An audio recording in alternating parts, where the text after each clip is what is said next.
Hello friends, welcome back to G K संसार। Very good evening to all of you. कैसे हैं आप सभी? आई होप आप सारे लोग बहुत अच्छे होंगे और आप लोगों की पढ़ाई भी बहुत अच्छी चल रही होगी। तो फ्रेंड्स, अब बात करते हैं आज के सेशन की। तो आज के सेशन का जो हमारा टॉपिक है वो है विश्व का प्राकृतिक प्रदेश। जिन्होंने कल का सेशन देखा उनको पता होगा कि कल के सेशन में हम लोगों ने इसका पार्ट 1 डिस्कस किया था और आज हम लोग इसका पार्ट 2 डिस्कस करने वाले हैं। ठीक है, एक और इन्फॉर्मेशन मैं दे देती हूँ, जिन्हें नहीं पता होगा कि पिछले कुछ दिनों से हम लोग वर्ल्ड ज्योग्राफी के बहुत ही इम्पोर्टेंट टॉपिक को डिस्कस कर रहे हैं। तो जिन्होंने नहीं देखा प्लीज़ जाके प्लेलिस्ट में चेक कर लीजिएगा, क्योंकि आप लोगों के सारे आप जो आने वाले एग्ज़ाम्स हैं उसके पॉइंट ऑफ व्यू से सारे के सारे क्वेश्चंस जो भी उस सेशन में मिलेंगे वो काफ़ी इंपॉर्टेंट है। ठीक है, तो उस सेशन में मैंने प्रीवियस ईयर में पूछे जा चुके क्वेश्चंस को भी पुट किया है, तो आप लोग भी प्लीज़ स्किप मत कीजिएगा। ठीक है, और अगर ये जो सेशन है हमारा वो पसंद आए तो उसे लाइक कीजिएगा, अपने फ्रेंड्स के साथ शेयर कीजिएगा। और अगर आपके पास कोई क्वेश्चन हो पूछने के लिए या फिर कोई सजेशन हो, कुछ भी हो, तो आप मेरे कमेंट बॉक्स में कमेंट भी कर सकते हैं। और जो लोग नए हैं वो चैनल को सब्सक्राइब ज़रूर कर दीजिएगा, साथ में बेल आइकन भी प्रेस कर दीजिएगा, ताकि जो भी नए अपडेट्स हों चैनल पे वो उसकी नोटिफिकेशन आपको मिल जाए। ठीक है, तो चलिए फ्रेंड्स, अब शुरू करते हैं आज का सेशन।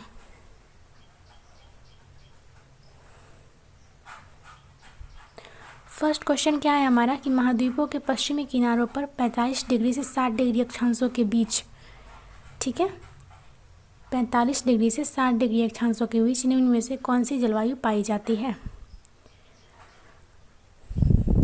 क्वेश्चन रिपीट कर दे रही हूँ कि महाद्वीपों के पश्चिमी किनारों पर 45 डिग्री से 60 डिग्री अक्षांशों के बीच निम्न में से कौन सी जलवायु पाई जाती है। ऑप्शंस नहीं दिख रहे होंगे आपको, तो मैं थोड़ा स्क्रॉल मैंने कर दिया है। तो ये सारे ऑप्शंस हैं।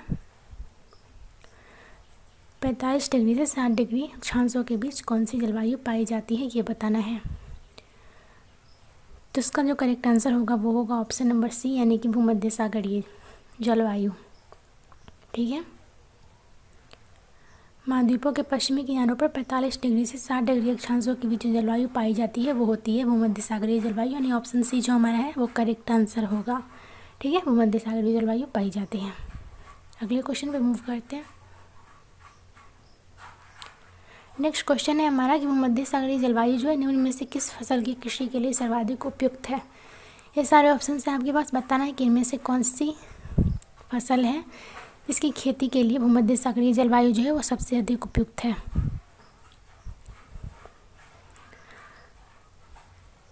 इसका जो करेक्ट आंसर होगा वो होगा ऑप्शन नंबर ए, यानी कि रसीले फल। भूमध्य सागरीय जलवायु जो है वो रसीले फल की कृषि के लिए सबसे अधिक उपयुक्त है। ध्यान रखिएगा, रसीले फल इसका आंसर होगा इन ऑप्शन नंबर ए। किस प्राकृतिक प्रदेश को प्रयास का प्रदेश या रीजन ऑफ एफर्ट कहा जाता है। इनमें से मैं फिर से कहूँगी कि सेशन को बिल्कुल भी स्किप मत कीजिएगा, सारे के सारे क्वेश्चन काफ़ी इंपॉर्टेंट हैं। तो वो कौन सा ऐसा प्राकृतिक प्रदेश है जिसे प्रयास का प्रदेश या रीजन ऑफ एफर्ट कहा जाता है। तो उसका नाम है पश्चिमी यूरोपीय प्रदेश, यानी ऑप्शन नंबर डी, पश्चिमी यूरोपीय प्रदेश जो है उसे प्रयास का प्रदेश या रीजन ऑफ एफर्ट कहा जाता है। क्लियर है।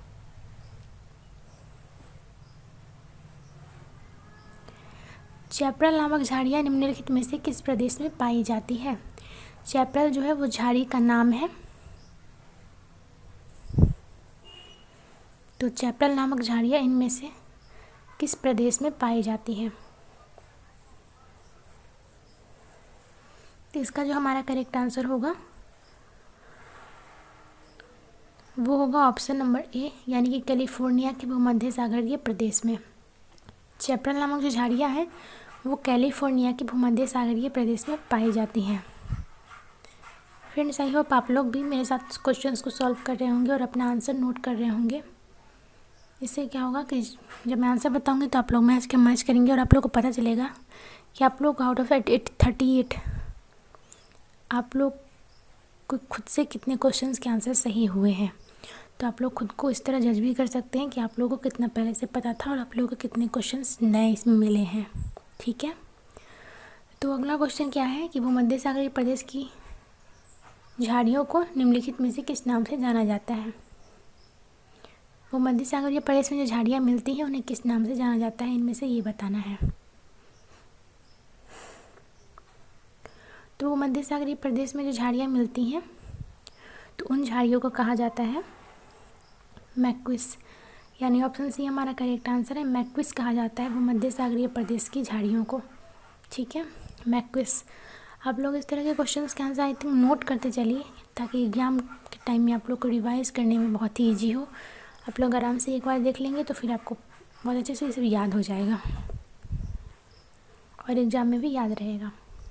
ठीक है, तो मध्य सागरीय प्रदेश की झाड़ियों को कहा जाता है मैक्विस।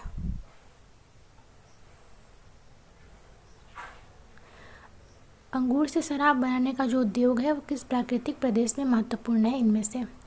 इनमें से कौन सा ऐसा प्राकृतिक प्रदेश है जहाँ पे अंगूर से शराब बनाने का जो उद्योग है वो काफ़ी महत्वपूर्ण है, या कह सकते हैं कि बड़े पैमाने पे होता है? तो कौन सा प्राकृतिक प्रदेश है? तो इसका आंसर होगा ऑप्शन नंबर बी, यानी कि भूमध्य सागरीय प्रदेश। भूमध्य सागरीय प्राकृतिक प्रदेश है।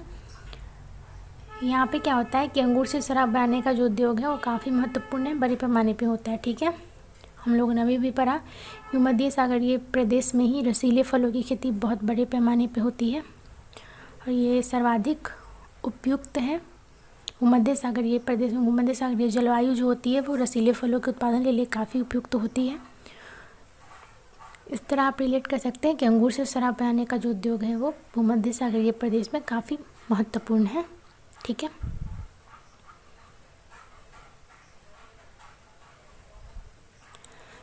निम्नलिखित में से किस प्राकृतिक प्रदेश को विश्व का चिड़ियाघर के नाम से जाना जाता है? काफ़ी इंपॉर्टेंट क्वेश्चन है ये, कि कौन सा ऐसा प्राकृतिक प्रदेश है जिसे विश्व का चिड़ियाघर के नाम से जाना जाता है? इनमें से वो जो प्राकृतिक प्रदेश है वो है सवाना प्रदेश। सवाना प्रदेश को विश्व का चिड़ियाघर के नाम से जाना जाता है। ठीक है, सवाना प्रदेश को विश्व के चिड़ियाघर के नाम से जाना जाता है।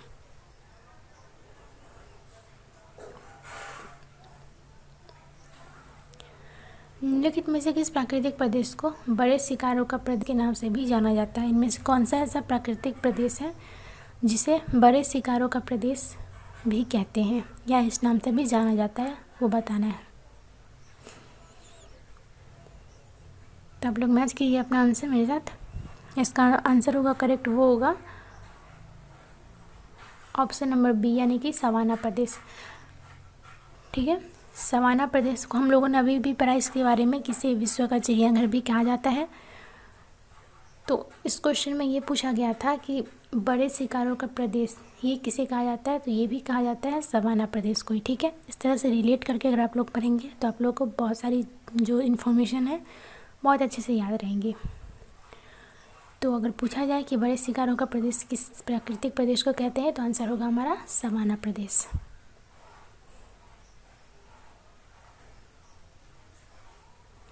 संसार में सबसे अधिक भेड़ें किस प्राकृतिक प्रदेश में मिलती हैं? इनमें से कौन सा ऐसा प्राकृतिक प्रदेश है जहाँ संसार में सबसे अधिक भेड़ें मिलती हैं?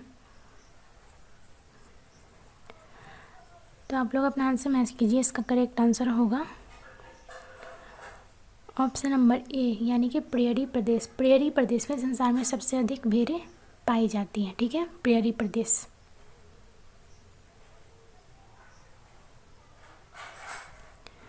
निम्नलिखित में से कौन सा एक विश्व का ब्रेड बास्केट या रोटी का डलिया कहा जाता है? इनमें से कौन से ऐसे प्राकृतिक प्रदेश को विश्व का ब्रेड बास्केट या रोटी का डलिया कहा जाता है, ये बताना है। तो आप लोग मैच कीजिए अपना आंसर। इसका करेक्ट जो आंसर होगा वो होगा ऑप्शन नंबर सी, यानी कि शीतोष्ण घास प्रदेश। शीतोष्ण घास प्रदेश को क्या कहते हैं? विश्व का ब्रेड बास्केट या रोटी का डलिया। ठीक है, ये कई बार एग्जाम में पूछा जा चुका है। विश्व का ब्रेड बास्केट या रोटी का डलिया कहा जाता है शीतोष्ण घास प्रदेश को। क्लियर है? नेक्स्ट क्वेश्चन देखते हैं। आर्थिक दृष्टि से सर्वाधिक विकसित प्राकृतिक प्रदेश इनमें से कौन सा है? आर्थिक दृष्टि यानी कि इकोनॉमिकली सर्वाधिक विकसित प्राकृतिक प्रदेश इनमें से कौन सा है, ये बताना है।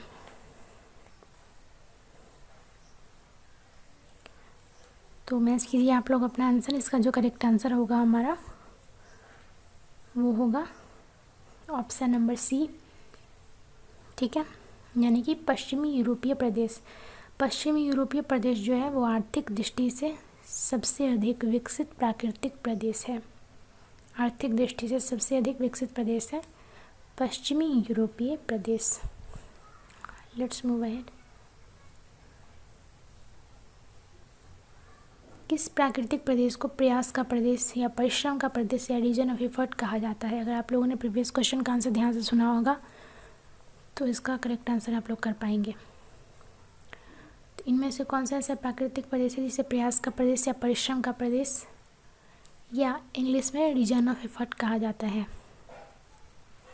तो आप लोग अपना आंसर मैच कीजिए। मैं इसका करेक्ट आंसर बता रही हूँ। इसका करेक्ट आंसर जो होगा वो होगा हमारा ऑप्शन नंबर डी, यानी कि पश्चिमी यूरोपीय प्रदेश। पश्चिमी यूरोपीय प्रदेश को प्रयास का प्रदेश या परिश्रम का प्रदेश या रीजन ऑफ एफर्ट कहा जाता है, ठीक है, पश्चिमी यूरोपीय प्रदेश।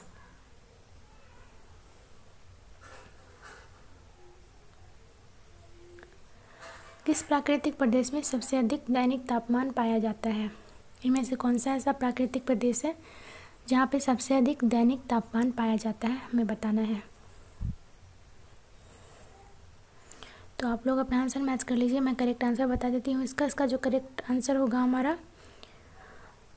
वो होगा ऑप्शन नंबर सी, यानी कि उष्ण मरुस्थलीय प्रदेश। उष्ण मरुस्थलीय प्रदेश को यहाँ पे उष्ण मरुस्थलीय प्रदेश में सबसे अधिक तापमान पाया जाता है, सबसे अधिक दैनिक तापमान पाया जाता है उष्ण मरुस्थलीय प्रदेश में। अगले क्वेश्चन पे मूव करते हैं। इस क्वेश्चन में हमें ये बताना है कि उष्ण मरुस्थलीय प्रदेश के संबंध में इनमें से कौन सा जो कथन है वो असत्य है यानी कि गलत है। तो ये चार जो है आपके पास ऑप्शन है, इनमें से बताना है कि कौन सा ऐसा ऑप्शन है जो गलत है, ठीक है, गलत बताना है, हमें सही नहीं बताना। तो इन चार में से एक जो होगा वो असत्य होगा, गलत होगा, और बाकी के बाकी जो तीन होंगे वो उष्ण मरुस्थलीय प्रदेश के बारे में सही होंगे, ठीक है। तो मैं ऊपर स्क्रॉल कर दे रही हूँ, ध्यान रखिएगा, असत्य पूछा गया है। ये चार ऑप्शंस हैं आपके पास।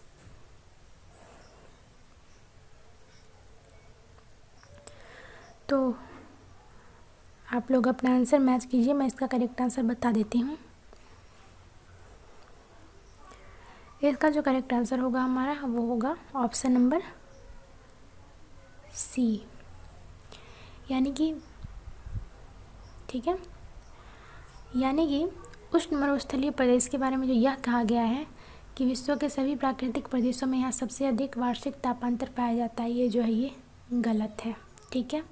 तो यानी ऑप्शन सी जो होगा हमारा करेक्ट आंसर होगा। और बट ये जो इन्फॉर्मेशन है इसके बारे में वो गलत है कि विश्व के सभी प्राकृतिक प्रदेशों में यहाँ सर्वाधिक वार्षिक तापांतर पाया जाता है, ये इन्फॉर्मेशन गलत है। बट हमारा आंसर होगा ये ऑप्शन सी होगा। अब आगे के ऑप्शंस को देख लें कि उष्ण मरुस्थलीय प्रदेश मुख्यतः महाद्वीपों के पश्चिमी सीमांतों पर स्थित है, ये भी सही है। विश्व में सबसे अधिक तापमान इस प्रदेश में मिलता है, ये भी सही है। इस प्रदेश में स्थायी मानव बसाव केवल मरु उद्यानों या ओसिस में देखने को मिलता है, ये भी सही है। यानी कि तीनों का तीनों ए, बी और डी जो हमारा ऑप्शन है वो सही है उष्ण मरुस्थलीय प्रदेश के बारे में, लेकिन सी में जो इन्फॉर्मेशन दी गई है वो गलत है। यानी हमारा ऑप्शन नंबर सी जो होगा वो करेक्ट आंसर होगा। आई होप ये क्लियर हो गया होगा। बुशमैन बद्दू आदि जनजातियाँ जो है वो किस प्राकृतिक प्रदेश में पाई जाती हैं? जिन्होंने कल का सेशन देखा होगा और उससे प्रीवियस सेशन देखे होंगे वो इसका आंसर बहुत आसानी से कर पाएंगे। जनजातियों का जो टॉपिक है वो हम लोगों ने ऑलरेडी डिस्कस कर लिया है। उस सेशन में हम लोगों ने काफ़ी अच्छे अच्छे क्वेश्चंस किए हैं, तो जिन्होंने नहीं देखा है प्लीज़ जाके देख लीजिएगा। तो बुशमैन बद्दू आदि जनजातियाँ हैं वो किस प्राकृतिक प्रदेश में पाई जाती हैं ये बताना है। तो आप लोग अपना आंसर मैच कीजिए। इसका जो करेक्ट आंसर होगा वो होगा ऑप्शन नंबर बी यानी कि उष्ण मरुस्थल। उष्ण मरुस्थल जो प्राकृतिक प्रदेश है वहाँ पे बुशमैन और बद्दू आदि जनजातियाँ पाई जाती हैं, ठीक है। उष्ण मरुस्थलीय प्राकृतिक प्रदेश में बुशमैन तथा बद्दू जैसी जनजातियाँ पाई जाती हैं। अगले क्वेश्चन पे मूव करते हैं। विश्व का सबसे गर्म प्राकृतिक प्रदेश विश्व का सबसे गर्म प्रदेश पूछा गया है। प्रदेश स्थित है किस प्राकृतिक प्रदेश में? विश्व का सबसे गर्म प्रदेश स्थित है कहाँ इनमें से? तो आप लोग अपना आंसर मैच कीजिए, मैं करेक्ट आंसर बता देती हूँ। इसका करेक्ट आंसर क्या होगा? इसका करेक्ट आंसर होगा ऑप्शन नंबर डी यानी कि सहारा तुल्य प्रदेश में। ऑप्शन डी करेक्ट आंसर है। सहारा तुल्य प्रदेश में विश्व का सबसे गर्म प्रदेश स्थित है। याद रखिएगा, सहारा तुल्य प्रदेश। अगले क्वेश्चन पे मूव करते हैं। मृत घाटी जो है वो कहाँ स्थित है? ये क्वेश्चन भी काफ़ी बार पूछा जा चुका है। मृत घाटी कहाँ स्थित है इनमें से?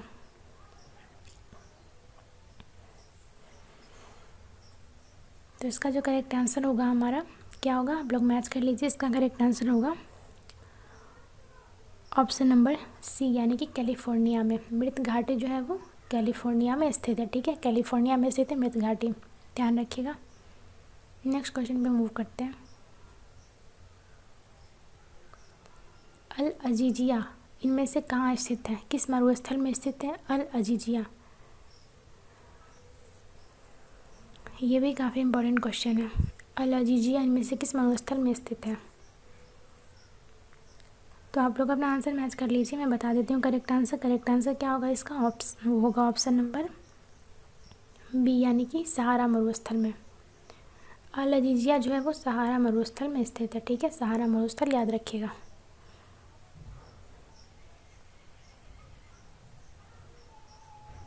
सहारा प्रदेश में धूल दानव इनमें से किसे कहते हैं? सहारा प्रदेश में जो धूल दानव होता है वो इनमें से किसे बोलते हैं, किसे कहते हैं? तो आप लोग अपना आंसर मैच कर लीजिए। इसका करेक्ट जो आंसर होगा वो होगा ऑप्शन नंबर ए यानी कि प्रातःकाल यानी सुबह में जो चलने वाली त्रिबांधी होती है, ठीक है। प्रातःकाल में जो चलने वाली त्रिबांधी होती है उसे कहते हैं धूल दानव, सहारा प्रदेश में, ठीक है। सहारा प्रदेश में प्रातःकाल में चलने वाली जो त्रिबांधी होती है उसे कहते हैं धूल दानव।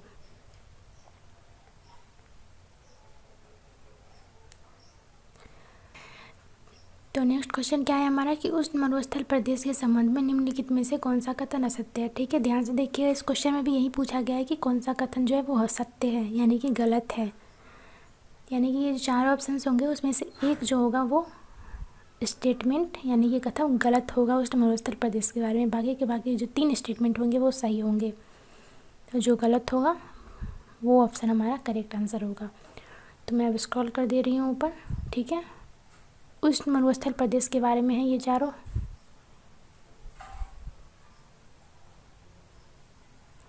ये चारों आपके पास ऑप्शंस हैं। तो इनमें से कौन सा हमारा करेक्ट आंसर होगा?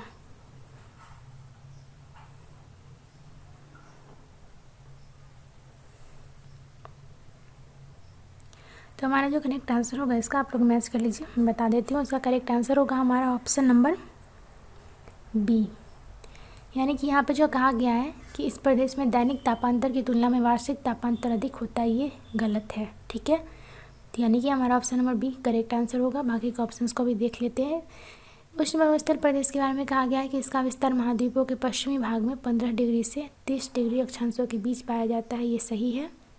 इसे सतत कठिनाइयों का प्रदेश कहा जाता है, ये भी सही है। इस प्रदेश में जीरोफाइट प्रकार की वनस्पति पाई जाती है, ये स्टेटमेंट भी सही है, ठीक है। यानी कि ए, सी और डी जो है हमारे जो कथन है वो सही है उष्ण मरुस्थल प्रदेश के बारे में। लेकिन ऑप्शन बी में जो कहा गया है कि इस प्रदेश में दैनिक तापांतर की तुलना में वार्षिक तापांतर अधिक होता है, ये कथन गलत है। यानी हमारा ऑप्शन नंबर बी जो होगा वो करेक्ट आंसर होगा। नेक्स्ट क्वेश्चन है कि निम्नलिखित में से कौन सा प्राकृतिक प्रदेश केवल उत्तरी गोलार्ध में पाया जाता है, ठीक है। ये हमारा क्वेश्चन नंबर 21 है। टाइपिंग मिस्टेक है, 21 क्वेश्चन नंबर है ये हमारा। हमें बताना है कि इनमें से कौन सा प्राकृतिक प्रदेश है जो केवल उत्तरी गोलार्ध में पाया जाता है इनमें से। तो आप लोग अपना आंसर मैच कर लीजिए। इसका करेक्ट आंसर होगा ऑप्शन नंबर सी, यानी कि टैगा प्रदेश। टैगा प्रदेश जो है वो केवल और केवल उत्तरी गोलार्ध में ही पाया जाता है। ठीक है, टैगा प्रदेश याद रखिएगा।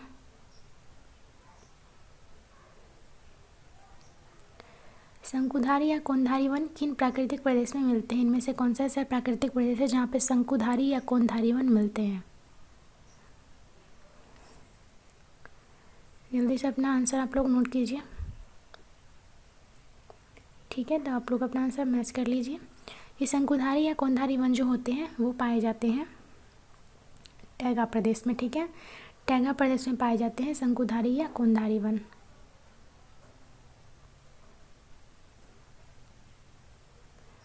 निम्नलिखित में से कौन सा कथन टैगा प्रदेश के संबंध में सत्य है? बताना है। चार ऑप्शन से बताना है कि इनमें से कौन सा कथन जो है वो टैगा प्रदेश के बारे में सत्य है, यानी कि सही है।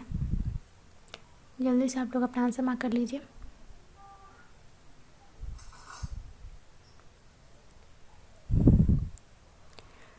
तो इस क्वेश्चन का जो हमारा करेक्ट आंसर होगा वो मैच कर लीजिए आप लोग। इसका करेक्ट आंसर होगा ऑप्शन नंबर डी, यानी कि उपयुक्त सभी। ये जो तीनों स्टेटमेंट कहा गया है टैगा प्रदेश के बारे में, तीनों सही है। पहला स्टेटमेंट है यह प्रदेश यूरेशिया और उत्तर अमेरिका में 45 डिग्री से 70 डिग्री उत्तरी अक्षांशों के बीच एक चौड़ी पट्टी के रूप में विस्तृत है, ये भी सही है।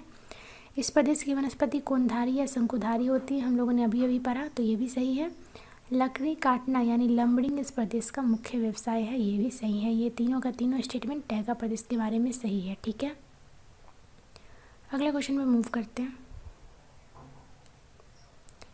विश्व में सर्वाधिक कागज तैयार करने वाला देश कनाडा किस प्राकृतिक प्रदेश में स्थित है? इसमें दो इन्फॉर्मेशन मिल गई कि विश्व में सर्वाधिक कागज तैयार करने वाला देश कौन सा है, तो वो है कनाडा। पूछा गया है कि कनाडा किस प्राकृतिक प्रदेश में स्थित है।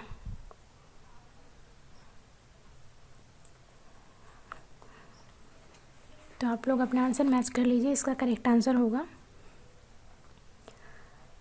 ऑप्शन नंबर सी, यानी कि टैगा प्रदेश। विश्व में सर्वाधिक कागज तैयार करने वाला जो देश कनाडा है वो स्थित है टैगा प्रदेश में।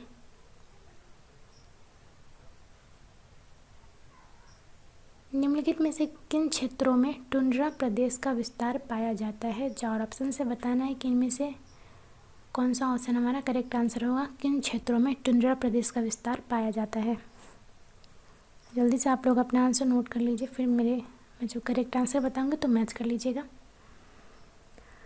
तो इसका जो करेक्ट आंसर होगा फ्रेंड्स मैं बता देती हूँ, मैच कर लीजिए। इसका करेक्ट आंसर होगा ऑप्शन नंबर ए। टुंड्रा प्रदेश का विस्तार है अलास्का, ग्रीनलैंड, आइसलैंड और उत्तरी साइबेरिया में। ठीक है, टुंड्रा प्रदेश ठंड बहुत पड़ती है वहाँ पे, तो अलास्का, ग्रीनलैंड, आइसलैंड तथा उत्तरी साइबेरिया में विस्तार पाया जाता है टुंड्रा प्रदेश का।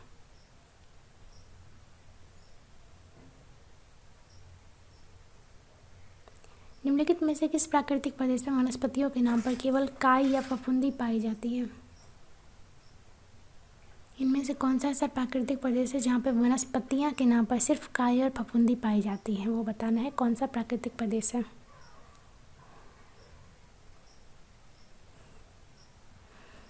तो आप लोग अपना आंसर मैच कर लीजिए। इसका करेक्ट आंसर होगा हमारा ऑप्शन नंबर सी। टुंड्रा प्रदेश में वनस्पतियों के नाम पर केवल काई और फफूंदी पाई जाती है। ठीक है, टुंड्रा प्रदेश में।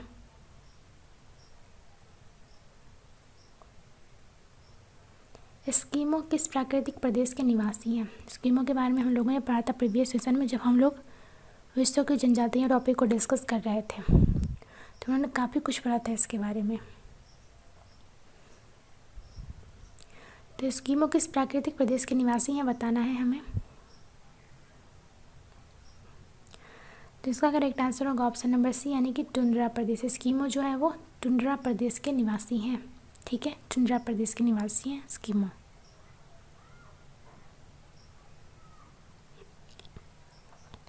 किस प्राकृतिक प्रदेश में गर्मी की ऋतु में सूर्य कभी अस्त नहीं होता, कभी ढलता ही नहीं है सूरज गर्मी की ऋतु में? तो वो कौन सा ऐसा प्राकृतिक प्रदेश है?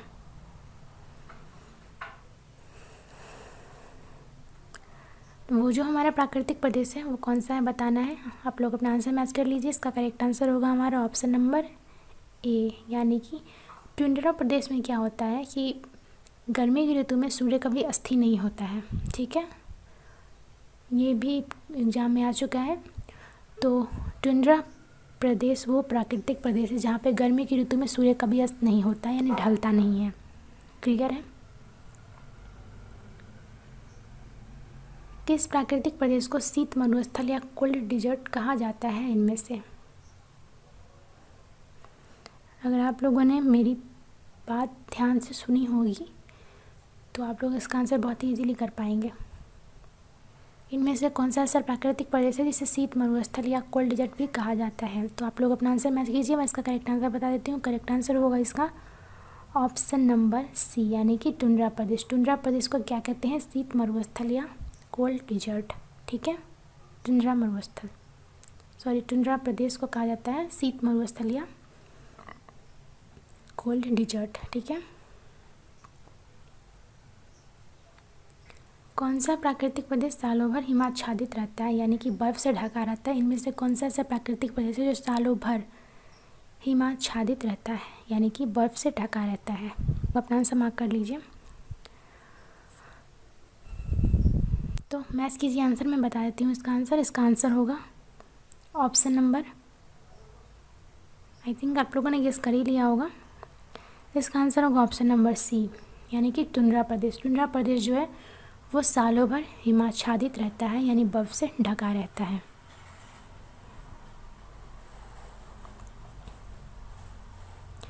पेंगुइन पक्षी किस प्राकृतिक प्रदेश में पाए जाते हैं। अगर आप लोग पेंगुइन की विशेषता जानते होंगे तो आप लोग इसका आंसर बहुत इजीली कर पाएंगे। पेंगुइन केवल ठंडी जगहों पे ही रहता है। अब तो मैंने इतना क्लू दे दिया। तो आप लोग अपना आंसर मैच कीजिए। इसका करेक्ट आंसर होगा हमारा ऑप्शन नंबर डी, यानी कि टुंड्रा प्रदेश। पेंगुइन पक्षी जो है वो टुंड्रा प्रदेश में पाए जाते हैं। क्यों? क्योंकि यहाँ पे इसे हम लोगों ने पढ़ा है कि इसे शीत मरुस्थल कहा जाता है। यहाँ सालों भर बर्फ़ से ही ढका रहता है और पेंगुइन पक्षी सिर्फ ठंड में ही रह सकते हैं। इस तरह आप रिलेट कर सकते हैं कि पेंगुइन पक्षी जो है वो टुंड्रा प्रदेश में पाए जाते हैं।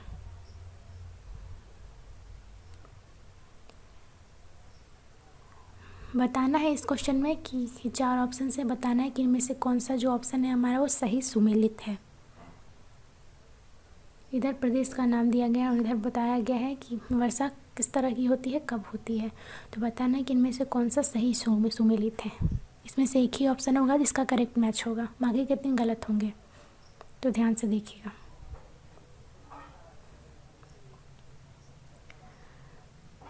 तो यहाँ पर आप लोगों ने अपना आंसर मार्क कर लिया होगा। मैं करेक्ट आंसर बता देती हूँ, मैच कर लीजिए। इसका करेक्ट आंसर जो होगा हमारा वो होगा ऑप्शन नंबर बी। विषुवतीय प्रदेश के बारे में जो बताया गया है कि अपराह्न में यानी दोपहर में गरज के साथ वर्षा होती है, ये जो मैच है वो सही है। बाकी का तीनों मैच है वो गलत है। इसका आंसर वो बहुत इजीली कर पाए होंगे जिन्होंने कल का सेशन देखा होगा, क्योंकि कल के सेशन में हम लोगों ने विषुवतीय प्रदेश, मानसूनी प्रदेश और भूमध्य सागरीय प्रदेश के बारे में काफ़ी क्वेश्चंस डिस्कस किया था। तो हमारा ऑप्शन बी करेक्ट आंसर होगा। विषुवतीय प्रदेश के बारे में जो ये बताया गया है कि अपराह्न में गरज के साथ वर्षा, ये सही है।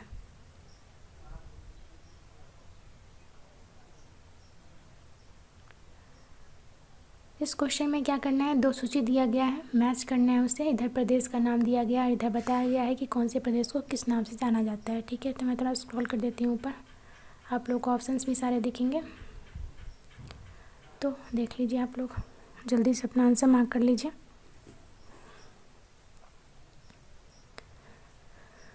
सूची फर्स्ट में प्राकृतिक प्रदेश का नाम है। सूची सेकंड में ये बताया गया है कि उस प्राकृतिक प्रदेश को किस नाम से जाना जाता है।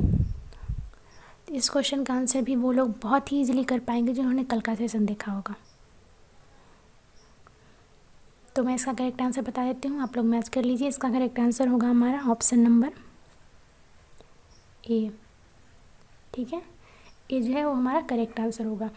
भूमध्य सागरीय प्रदेश को कहते हैं उद्यमशील प्रदेश, मानसूनी प्रदेश को कहते हैं वृद्धिशील प्रदेश, उष्ण मरुस्थलीय प्रदेश को कहते हैं अवरुद्ध विकास का प्रदेश और विषुवतीय प्रदेश को कहते हैं क्षीण कारक प्रदेश। ठीक है।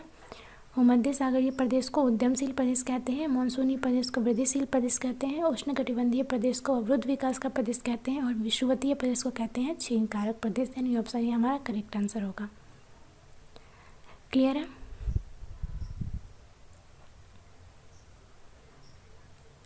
इस क्वेश्चन में भी मैच ही करना है। सूची 1 में प्राकृतिक प्रदेश के नाम है, सूची 2 में उन्हें क्या कहा जाता है, किस नाम से बुलाया जाता है, ये कहा गया है। तो मैं स्क्रॉल कर देती हूँ ऊपर, आप लोग को पूरे ऑप्शन अच्छे से दिखेंगे। तो ये चारों हमारे पास ऑप्शन हैं, देख लीजिए आप लोग। फिर मैं इसका करेक्ट आंसर बताऊँगी। फिर से मैं वही बोलूँगी कि जिन्होंने कल का सेशन देखा वो इसका भी बहुत ईजिली आंसर कर पाएंगे। तो आप लोग मैच कर लीजिए। इसका जो करेक्ट आंसर होगा वो होगा हमारा ऑप्शन नंबर ए। ठीक है। यानी कि विषुवतीय प्रदेश को क्या कहते हैं, आलस्य का प्रदेश भी कहते हैं, सवाना प्रदेश को कहते हैं बड़े शिकारों का प्रदेश, हमने इसके बारे में पढ़ा है आज के सेशन में। मानसूनी प्रदेश को कहते हैं विकास का प्रदेश और पश्चिमी यूरोपीय प्रदेश को कहते हैं प्रयास का प्रदेश। हमने 2 और 3 के बारे में आज के सेशन में पढ़ा था और बाकी दोनों के बारे में कल के सेशन में पढ़ा था। ठीक है, तो समझ में आ गया। विषुवतीय प्रदेश को आलस्य प्रदेश कहते हैं, सवाना प्रदेश को बड़े शिकारों का प्रदेश कहा जाता है, मानसूनी प्रदेश को विकास का प्रदेश कहते हैं और पश्चिमी यूरोपीय प्रदेश को प्रयास का प्रदेश कहते हैं, जिसे हम लोगों ने पढ़ा था कि उसे परिश्रम का प्रदेश भी कहा जाता है, यानी रीजन ऑफ एफर्ट। ठीक है।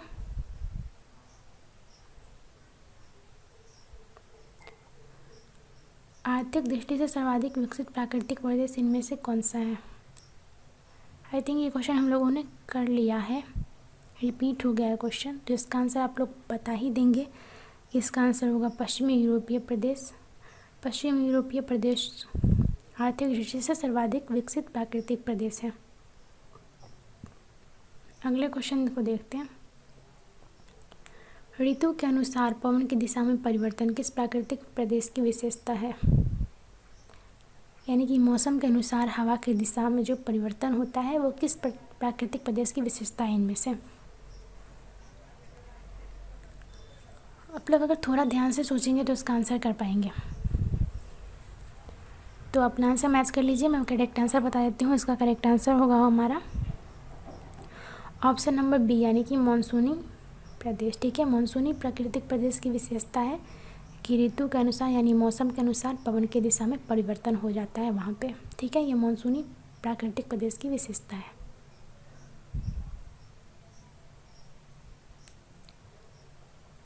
नेक्स्ट क्वेश्चन में क्या बताना है कि इनमें से कौन सुमेलित नहीं है। 4 ऑप्शन से बताना है। इधर वृक्ष के नाम है और इधर प्राकृतिक प्रदेश के नाम है। बताना है कि कौन सा जो पेयर है वो सुमेलित नहीं है। बाकी के 3 जो हमारे ऑप्शंस होंगे वो सुमेलित होंगे, एक ऑप्शन सुमेलित नहीं होगा, यानी कि मैच नहीं होगा। बताना है वो कौन सा है।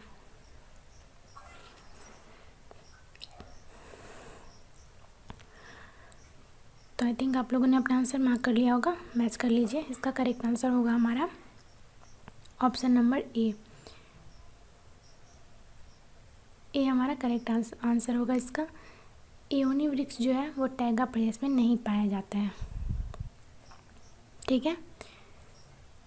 एओनी वृक्ष जो है वो टैगा प्रदेश में नहीं पाया जाता है। बाकी जो 3 ऑप्शंस हैं वो सही है। महोगनी मानसूनी प्रदेश में पाया जाता है, ये भी सही है। जैतून भूमध्य सागरीय प्रदेश में पाया जाता है, ये भी सही है।